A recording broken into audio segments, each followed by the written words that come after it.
The problem is that I'm not trying to be rude. I don't think you know what the Izop problem is. So I'm not even going to be able to have a fruitful conversation on that if you're not even aware of that stuff. So I have to restrain myself because people are just, because I'm too. What is the Izop problem? You apparently want to have this conversation because you're sitting there talking shit about what I do or don't know. What is the Izop problem, big brains? Well, I mean, you're the one that said there's no oughts, so that tells me that you don't. I don't understand what the Izop problem is, obviously. Why don't you explain it to me? You can't get a moral normative claim and ought, what you ought to believe, if everything just is. And so this is a problem in philosophy because people have tried to give claims that are moral and binding when they have a metaphysic or a worldview, say materialism. I don't know if that's your view. You may not be a materialist, but if you're a materialist, for example, like say Sam Harris is, right, when he argues with Jordan Peterson, this comes up because Peterson says, well, you can't get an ought from an is, which is true. You can't get an ought from an is. So if everything just is, there's not a justification for saying that there ought to be an NAP or we ought not murder people or whatever. It's just an assertion with no justification. So tearing the morality down, wouldn't that be kind of taking it back to kind of throwing off the religious concept? If you take the religion out, then we don't have that moral stance. We don't have that moral foundation and grounding and like, well, I know this is wrong because here I can show you why. So because I don't know what you think or your opinion of it, but I feel like there's more people that have steered away from the churches or have gone more to the modern churches, like the non-denominationals and things like that, which at least they're going to church and they're, finding a foundation. But I just don't know if it's necessarily like the thing to do. I mean, you could look backwards and say every Sunday people were going to church, having dinner at grandma's, like that, or late lunch, early dinner at grandma's on a Sunday. Nobody worked. Things, it was a function. It was a tradition. And then we went and threw in all of this busyness. And then we all became too busy on Sundays and we slowly sped away from church. And then now because we don't have that moral foundation, well, everything's out the window. It doesn't matter. I'm not going to hell. I don't have to confess my sins. I have no consequences. Like all of those things kind of fall in line. Would that, I mean, am I off? Am I too far off on it in that thought? The thought is that people are just too distracted with the things in their lives to care about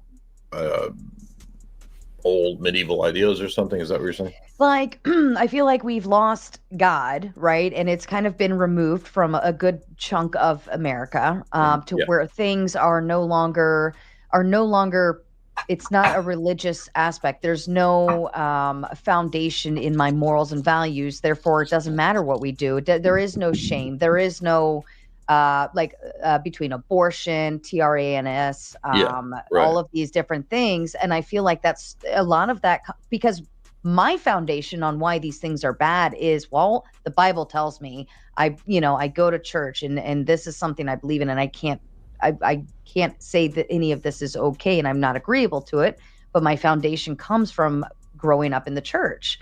So if we're all not going to church, then your foundation goes out the window. Would that be it? Like, to me, I feel like that would be the first thing I would attack is their moral foundations in order to break down all of the other things. I don't know. Does that sound stupid? I know I'm not. No, I mean, I think that ultimately you're not going to have a moral foundation without some notion of the transcendent, some form of theism. And if the society loses that, it goes down pretty fast. So we've seen with all the, atheist societies that have been tested out, experimented with, Bolsheviks and so forth, it doesn't last very long. I mean, like when the Bolsheviks took over Russia, it was so bad that Stalin had to start bringing back things like marriage, Skittles, like getting rid of the Skittles stuff, because the whole society was being destroyed. You had a whole generation of guys that were born out of open relationships. They didn't have moms or didn't have consistent fathers. They were, products of free love. They were all just like criminals. So literally Russia was like collapsing. And that's part of what prompted Stalin, who's not a good guy, but just for the practical reasons of the society just falling apart, putting back in some of these moral strictures. So even atheist Soviet communists can recognize that total free love and all this craziness doesn't, society can't function that way. So yeah, you have to move back in that direction. I think most Christianity is compromised and corrupted, except for Orthodox Christianity. I like that. Flow State, welcome. What's up? Doesn't everybody think that about their denomination, though? I guess, but what would that have to do with whether it's true or false? Why would anybody? So the saying that religion or a deistic belief is necessary for morality seems to imply that there is no pragmatic reason for morality aside from appeasing God. Pragmatism, I mean, doesn't get you to justification. So, what do you mean? So I make the arguments from a logical perspective, philosophical perspective. So if I talk about justifying one's moral claims or one's worldview, I mean it in a philosophical sense, giving an epistemic justification for that belief. So pragmatism doesn't get you to epistemic justification. But it would get you moral behavior, right? If we're a social animal and it's a better survival strategy for me to treat you well than to fight you, we still end up at moral behavior, more or less. The broad strokes are the same. Yeah, but what does it mean to treat somebody well? I mean, it's a sort of a vague, broad scope there. Sure. I think that negative rights is where we could draw the line, right? Because nobody can agree on what we do want done to us, but we all know that everybody can agree that we don't want our free will violated. We don't want to be coerced. Not everybody believes that. Not everybody agrees with that. And why should we think that something should be held to because everyone agrees to it? So by definition, everybody would agree to it. What? By definition, everybody would agree to it because the minute you do want your free will violated, your free will is no longer being violated. Plenty of people who are masochistic, who are psycho, who do not care about their own will or other people's wills. They care about their own will. Some people like to undergo pain and punishment, is what I'm saying. Right. Some people are psychotic. Right. I didn't say harm. I said free will. If you enjoy pain, then receiving pain would still be aligned with your free will. It'd be voluntary. I'm saying that there are people who don't have any concern for the non-aggression principle, and there's no such thing as a non-aggression principle without any kind of transcendent basis. You can't tell me why I can't aggress people or why you ought not aggress people if the rule is nature, if natural law is what determines it. Well, the law of nature shows me predators and prey. Why can I not aggress and violate the NAP? Well, you can. I would say that I don't even think we need a higher ought claim. We can look at cooperation as a survival strategy, and it will inevitably produce the same results. About surviving. Why should I care about you or anyone else surviving? You don't need to. You can care about only yourself surviving. Well, then that refutes what you just said. No, it doesn't. It'd be in my best interest to cooperate with you. Don't you agree that cooperation is more? Not even getting. I'm talking about. You said there's no such thing. There's no need for oughts. If that's the case, then we ought not follow the NAP, right? Okay, let me rephrase that. Ought we follow your position that there's no oughts? You can do whatever you want. Okay, so then you're not making an argument. So it's relative. By ought, I meant there's no need for a higher God, transcendental ought. Okay, ought we believe that? You ought to believe whatever you want. So then you're not making an argument. I was making an argument. If I ought not believe it, you're not making an argument. Arguments. Okay, so you would say I ought to believe what you say because God or something? Like, how does that dial back? No, that's why I was talking about epistemic justification. Can we take the next caller? Nobody else popped up.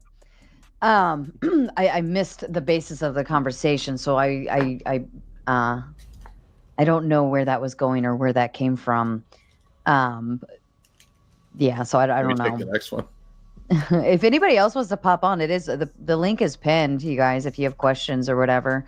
Yeah, he's probably bored out of his mind. So, Flo, you were going down the route of free will. At least that's what I came across. Jay's body language screams he doesn't want to talk about where I was going with it anymore. So I'll wait for the next one. Because you were making bad arguments. Just because you don't like them doesn't mean they're bad. No, they're logically bad arguments. They're not valid arguments. Awkward. So how about them aliens? Well, what do you think about the aliens, Flo? The alien agenda, like, is it propaganda or is it legit? I think it's smoke. I think it's I think that there's a reason why it's coming out now, and I think it's being used for a distraction, to keep people's attention. Move it over here, move it over there. Oh no, there's drones in the skies, all that shit. So you guys agree there? That's good. I agree with that. Yeah, I think that as far as the secret society, psyops, government, I think Jay and I agree on most things, probably, but except for ethics. But yeah, I think that it's a distraction, and I think it has been for some time. Well, forever. Fair I think enough. that we've been playing around with our own vehicles for a long time and then blaming it on UFOs. But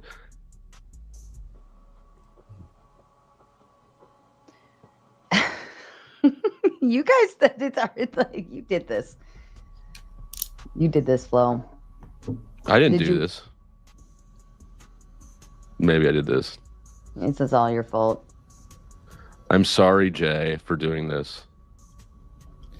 I mean, I just treat it, I go straight up with the arguments. So if there's a good argument, I'll agree with you. I agree with you about the psyops.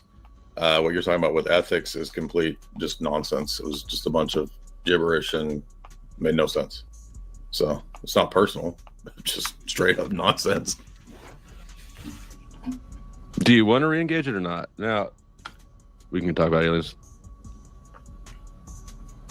Sarah, this your show. What do you want to do? You guys, it's open panel. You guys do whatever you want.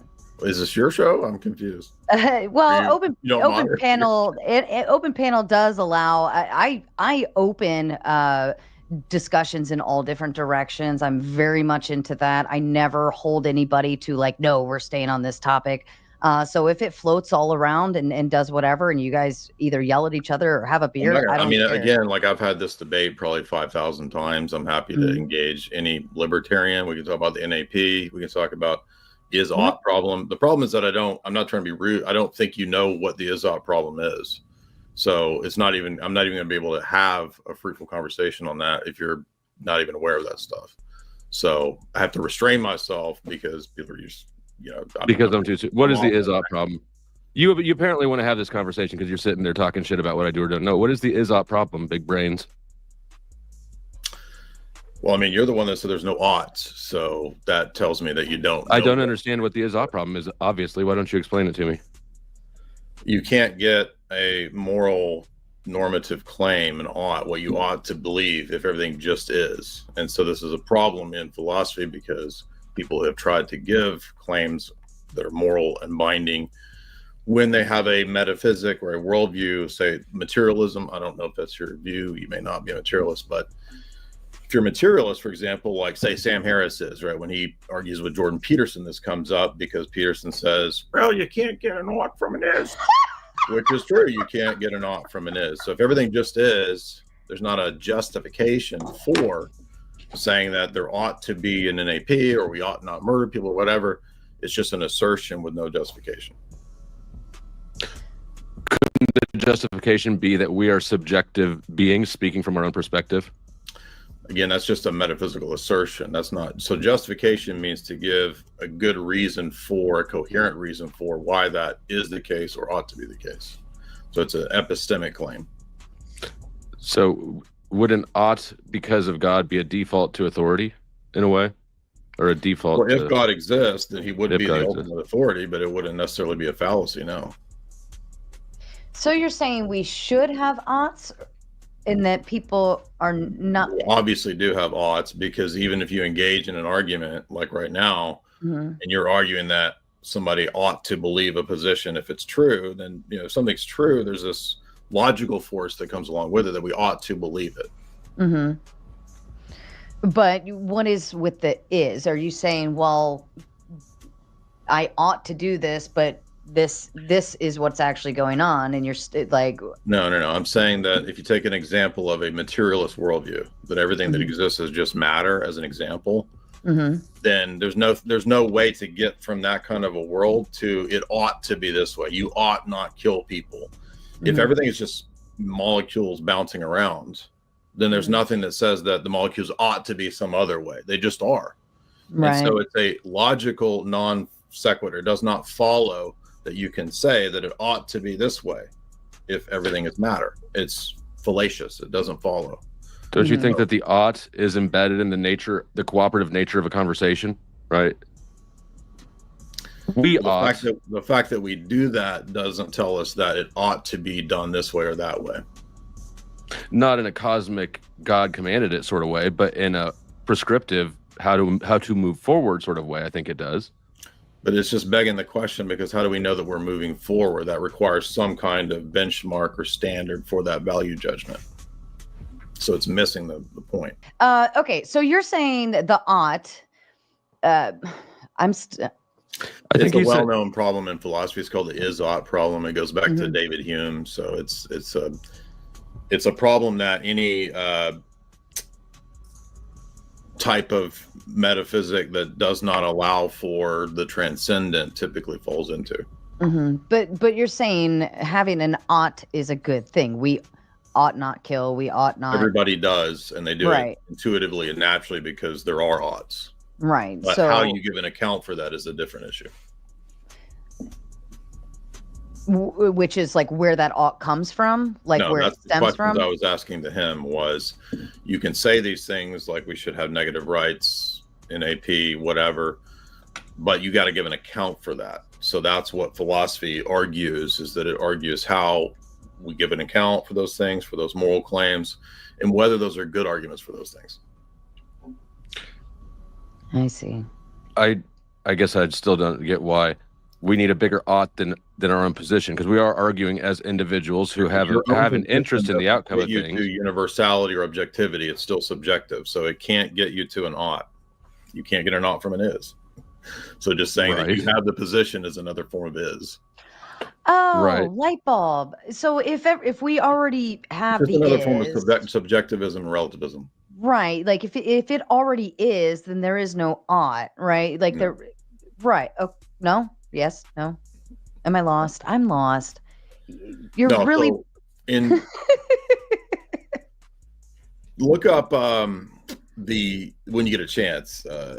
There's like a 20-minute argument that Sam Harris has with Jordan Peterson on this question, is-ought question, and you'll see what I'm getting at from there. But it's just, the point is that everybody has a moral sense of right and wrong, but not everybody can give an account for why that is true, or why we should believe that, or why the right and wrongs are objective. So I'm raising the question that if right and wrong and these things are objective, I think they are, we have to give some account for them. And we can't give an account that is just subjective or restricted to individual accounts. So that doesn't work. kind of like you have to be able to back it up with something. Is that what you're saying? Beyond just a subjective relativist account. But isn't a religious belief to an well, so this is where morality comes in, and you add the religious belief onto it, because like I believe we ought not kill people because my religion tells me so, and that's like I'm backing it up. In a Christian worldview, there's a reason why you can't kill people, and you should not kill people. It's a consistent philosophical system to say that God has given us law. I'm made in God's image, and it's morally wrong in that system objectively for me or you or anyone to murder. Right. But in a system that's subjective, it's not wrong. It's just a preference. It's taste. It's like I like strawberry ice cream versus pickle ice cream. I see. But the religious belief is not objective. No, I'm That's arguing that it is. I mean, you're saying it's not, but I'm saying it is. It is because it has it's scripture. It's backed up. It's like Well, there's a there's manual that tells philosophical you. argumentation to back it up, just not just the fact that the Bible. When we debate moral claims, we're already assuming a meta-ethical position on pursuing truth and being consistent. Yes. There, he said it. I don't know that I agree that it has to be. I think we can talk about truth and ethics and all this stuff, and we can root it in just self-interested survival, and it will make a case for those values. John Kell coming in with a Big 10. Flow state engaged in an ought claim while saying that universally there is no ought. Babble. Yeah, I'm not speaking for the universe. I only speak for myself. Yeah, but he's saying that's the point of inconsistency. You can't make that kind of a claim and attach universality to it at the same time. That's the contradiction. I wasn't attaching universality to it. But the claim is a universal claim. Ought? I can say ought in a non-universal way. Say there are no oughts, that is a universal claim. There are no is a quantifier that means universal. Okay, I don't recall saying that, but anyways, go ahead. Wrongful Rage coming in with the Big 10. Hello, panel. Hopefully it's a good night. Lots of fun down in the wormhole and into the questions therein. So you're... Now I'm losing my brain again. I didn't have one to begin with, but the ought concept, I think I'm getting it right. Where you're basically saying it's got to have something that it stands with. But then when you're in a debate, how are you putting it's like is and ought into debates? Like with what Jim Bob was saying, we're already assuming a meta-ethical position. What is meta-ethical? That's the question of what ethics themselves are. What's their status? What's the meaning behind something being evil or whatever? Okay. Are you referring to like a meta study, like with science, where you take all the different scientific experiments and put them all together and take the metadata, and that's where you get your analytical results from? It's similar to that because you're kind of taking a bird's eye, bigger picture. So anytime in philosophy you're doing something like metaphysics, that's above physics, or what's the nature of those things? How do they exist? Do they exist? What are they? How are they? Those are the kinds of questions that metaphysics does. So metaethics is similar in that it's asking for what type of things are claims like this is evil or this is good, right? A good example would be the good, because the good is something that's both epistemic, it's a knowledge claim, but it's also something that relates to ethics as well, because we think of the good versus the bad, and we ought to follow the good versus the bad, etc. So, metaphysics or metaethics would be something like the good and what is the good. And then how do you break that? Like, how do you break down good from bad then? I mean, outside religion, even at that, or can you? I think that if you don't go with the route of theological argumentation, you end up with subjectivism. And that's kind of the point I was trying to make earlier, is this: if everything is just purely subjective, then we're in a contradictory position where nobody can say anything actually is good or bad. Right, because then it's just like how I feel about it. And then you end up... Would you say that that's kind of where a lot of our newer laws and things going on in place, especially in the United States, all of these kind of, because we took religion out of the concept of deciding what was good for society. So like what is good for society would, essentially you'd attach a morality onto that. But if everybody's morality is subjective to how they feel and not based in something like, for instance, their religion, then where are you going with that? Oh, Jim Bob. Hi, Jim Bob. Hello, everyone. What's going on? What up? Hey, Jay. I want to just give Jay a break here. He's, oof. Tag in.